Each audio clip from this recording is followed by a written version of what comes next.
biggest thing is just understanding what options you have as a home buyer. If you take care of this, it doesn't matter what the market is, because what they say, stay ready so you don't have to get ready. If you get yourself mortgage ready, you can purchase a home in any market you want.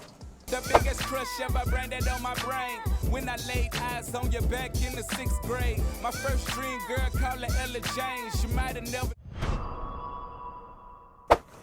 Okay, welcome to another episode of the Mortgage Motivation Podcast. And today we're going to discuss, are you ready to purchase in this market? Are you mortgage ready? All those things that we have to ask ourselves when we're looking to purchase a home. But I thought of a few things that we may want to ask ourselves, a few things that we may want to consider, and that way it can help you come up with a better decision. One thing I can say, we could, spend a lot of time on looking at all the stats, 2023 versus 2024, 2024 versus 2025. Where do we stand? But I want to get a little more granular when it comes to answering this question, because we can look at the market all day, but I want to start with you yourself. Where are you located? And from there, I believe it will help you come up with a better decision or a better idea if you're ready for this market or not. So I came up with a few questions to ask yourself. It's kind of like an audit. We audit our businesses, we audit our personal lives, we have checklists for everything. When I'm looking to work with a new client, these are the things that I think of when I'm speaking to a client on the phone. I don't always ask all these questions, but a lot of these questions come up along with the conversation. And that way I can help them determine if they're ready to purchase, or what I like to call mortgage ready. So the first thing I always start off is, ask yourself this is, do you have enough money for a down payment? All right, have you saved any money at all for a down payment? The average down payment could be between 3 to 5% for most people that are looking to purchase a primary home. Investment properties are a little different. Most people put more money down for an investment property, but for this scenario, we're gonna just talk about just down payment for a primary residence. So have you saved at least 3 to 5%? Let's start there. And if you haven't, that's another question. You need to be asking yourself, should you be buying a house right now?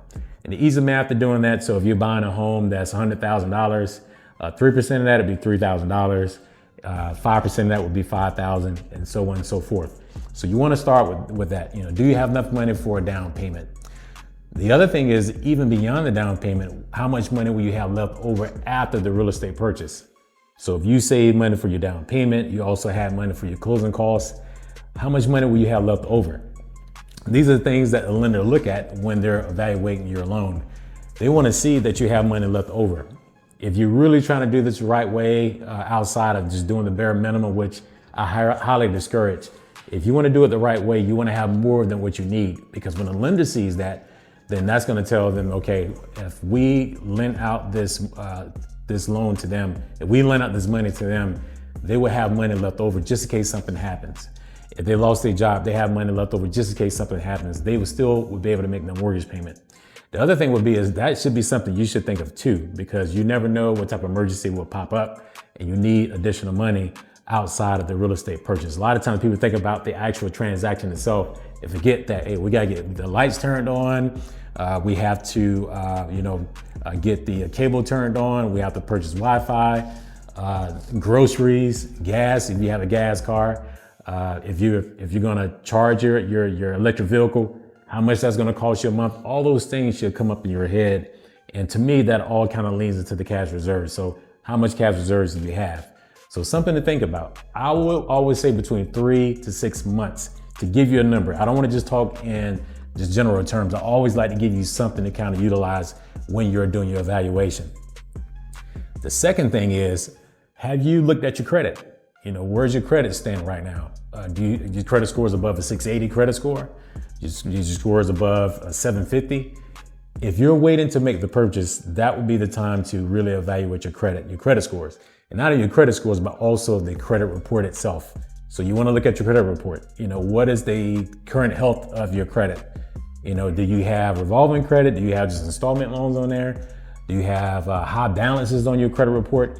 This is the time for you to look at the credit and build up your credit in a way that you're more presentable to that lender, because your credit scores could be higher And when you pay down a lot of your debt, that's going to keep your balances low. And that's going to come up to what I'm about to get into next, would be your debt ratios. Your debt ratios are extremely important. So if you have a need or a want to purchase a home, you should be familiar with your debt ratios or debt to income ratios. And what that is you dividing your income divided by your liabilities. So easy math for you. I love easy math. So what you would do is, so say you make $3,000 a month, but your liabilities are at $1,500 a month. If you divide $1,500 into $3,000, you'll get 50%. So that's how you come up with your debt to income ratios.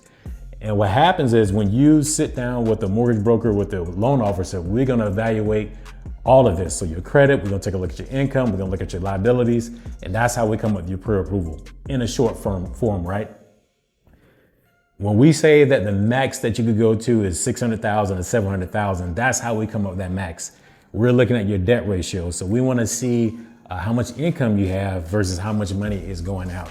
And that's gonna be a clear indication of where you're at as far as your finances. So credit, you wanna look at how much money you have in assets and cash reserves, and also your debt to income ratios. That's extremely important. But it's good for you to know what the percentages is. So even before you put the mortgage in there, what are your debt ratios before the mortgage? And that way you will know if you're spending outside of your affordability box. You wanna make sure you know that. A lot of my affluent clients that I have, they know what the ratios are before we even look at a mortgage. They know what they want their mortgage payment to be because they do not wanna go over a high ratio. An example of that, which if you use a conventional loan, they like to keep themselves around 43, 44%. So that's your liabilities plus your mortgage payment in there. You divide your income by that total, and that should give you a percentage. Now, with that being said, you can go over 43, 44%, but that's a different story. The biggest thing right now is understanding what type of profile that you have with your personal income, your personal credit, just to make sure that you're actually mortgage ready. So that is your debt to income ratio. I always talk about, you being house rich or cash poor. I know MG, the mortgage guy, talk about that all the time as well. You want to make sure that you're not buying this house that's outside of your budget, because you could buy this beautiful home and everyone is impressed, but you don't want to lose your house trying to impress people. You want to make sure that it fits your budget and what you can actually afford. A lot of times your pre-approval amount may be way beyond what you could technically afford. Another thing I want to look at is, why are you buying a home in the first place? I always like to ask, what is your vision of you buying a home? I believe that a lot of times before we make a purchase, you really want to think this through. And I know it looks cool to buy a house and everyone is buying homes these days, but you want to really look at, why are you really buying a home? Are you buying it because you want to start your generational wealth and be able to hand this house down to your kids, or your grandkids as you get older? Is this a starter home that you're eventually going to turn into investment property? Are you going to use this for collateral? Like, all these things need to be thought out. How long are you going to live there? Are you going to be there for 3 to 5 years? What is your plan? And if you are deciding to move out of that home, what is the contingency plan with that? So it's good to think all these things through. And I believe once you realize the real reason why you're buying a home, that's going to help you evaluate yourself. Is this a good time for me to buy a home or not? Because if you're looking to invest into this property later on, if you're looking into keeping this home and within your family circle for decades to come, then you want to grab onto that asset. But you want to make sure all these things are intact first before you make that purchase. But you want to think this through. Why am I buying a home? Is this a long-term investment, or is this a home that I just want to move in because I think it's a cool idea? So you want to think about that, because I truly believe there is a time to rent and there's a time to purchase. Even though I'm a mortgage broker, I'm not the one that says that you always got to buy a home. It's got to make sense. A lot of times when you're somewhere temporarily, buying a home may not be the best idea in the world. You may want to rent until you understand, or until you know how long you're going to be in that area, how long you're going to be in that house. But if you say, you know what, I'm only going to be here for like a year or two, but I'm going to flip this into investment property, that's a different strategy. The point is, you want to think these things through versus just come up with a cool idea and trying to act on it. You want to build this foundation know why you're buying a home so you can properly strategize your purchase. The last thing I want to talk about, are you aware of all the different programs that are available for you? Now, this is the order I think it should go in. It doesn't always happen this way, and I can't always control that. But in the perfect world, perfect setting, what I would recommend is for you to work on your credit, get your scores to where it needs to be, work on your credit report, work on and I didn't say this too, make sure you have a strong income. You know, you don't want to bounce around different jobs and stuff like that. Now, you still get approved for a loan, but it's easier to evaluate your income when you keep a steady job. But having a strong income, have money set aside for a down payment. You'll be surprised. I run into people that have a few $100 in their account and they're looking to purchase real estate. That's just not a good idea. And the chances of us finding a down payment assistance program or finding money to cover all your needs, it can happen, but the likelihood of it happening is going to be slim enough. Not saying it can't happen, because I don't want you guys trying to kill me in the comments, but I want to help you build something where it's easier for you to make the purchase. And that way you're in more control of what's going on. But going back to what I was originally saying, do you understand what programs are out there? So you know there's grants out there, there's down payment assistance loans that's out there, and that's there to help you, assist you in your home purchase. But take care of the foundation first. Once you have, imagine if you have 5, 6, 7% saved already, and there is a down payment assistance program that's out there that can help assist you. Now you can choose, you know, should you go with the down payment assistance or should you just use your own money? It could go both ways, or you use a hybrid. Okay, I don't want to use just a little bit of money of the down payment assistance just to cover the remaining part of my costs. And also just know that there's something called seller concessions, and not just another way to help assist a buyer with their closing costs. So there's a lot of different options out there, but the biggest thing is just understanding what options you have as a home buyer. If you take care of this, it doesn't matter what the market is, because what they say, stay ready so you don't have to get ready. If you get yourself mortgage ready, you can purchase a home in any market you want. If you look at yourself, the market, it does play a part. I'm not saying it doesn't play a part, but I think sometimes people get so focused on the market and all the outside noise out there versus looking at themselves, holding themselves self-accountable for their actions when it comes to their financial health.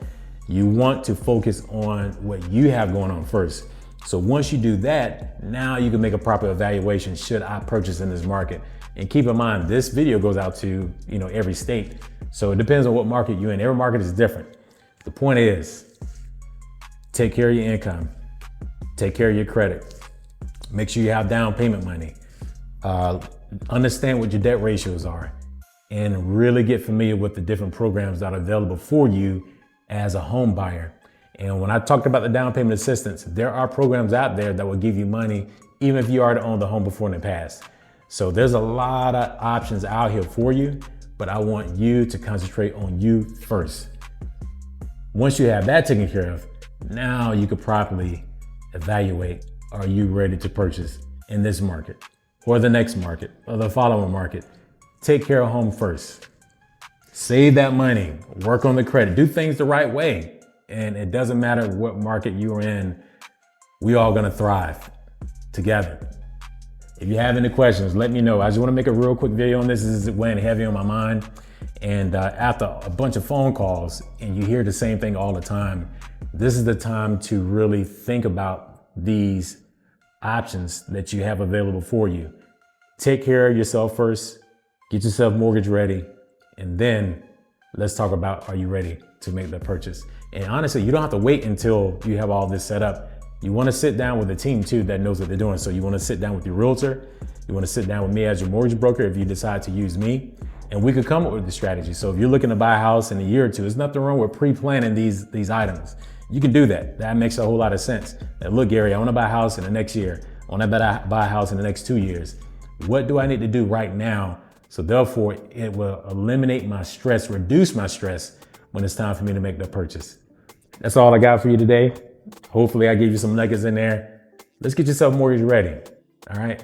Thanks for checking me out. Peace.